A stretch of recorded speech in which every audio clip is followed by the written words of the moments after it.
I thank the distinguished representative of Ukraine. I now give the floor to the distinguished representative of Pakistan. After that, it will be Albania. Thank you, Mr. President. Let me begin by appreciating the convening of this extended session and the opportunity it has afforded us to interact directly with the Secretary General on a matter of deep interest to all member states.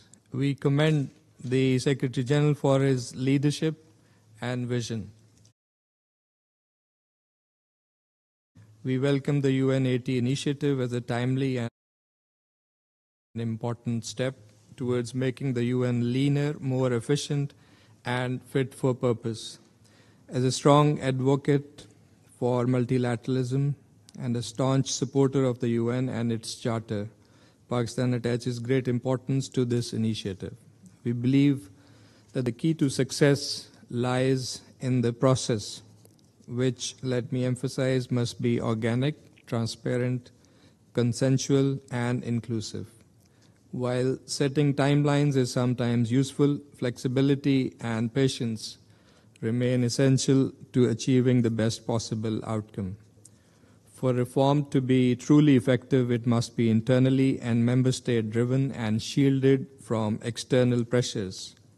Optics should not outweigh substance. What matters is the real and measurable impact at the end of the process.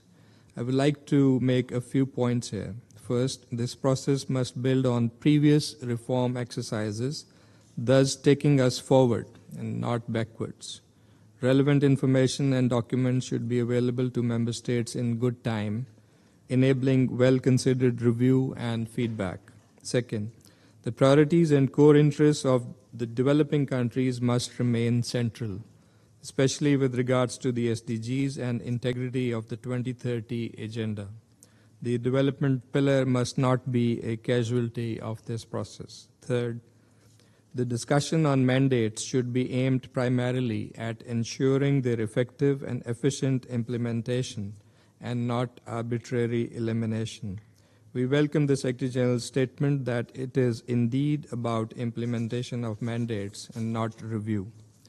Fourth, at a time of heightened global instability, raging conflicts, and acts of naked aggression in blatant violation of the Charter, the UN's core mandate of maintaining international peace and security must remain paramount.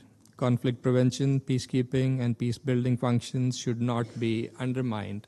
Rather, they merit strengthening, corresponding to the ground realities. Fifth, we need to see how best to take the UN80 initiative forward, together with implementation of the Pact for the Future, aligning them to make them mutually reinforcing and avoiding interference with other intergovernmental processes, including the GA revitalization and the reform of the Security Council. To conclude, let me note that here we see a great degree of convergence on the principles and objectives of this initiative, as we have heard the various groups and individual statements.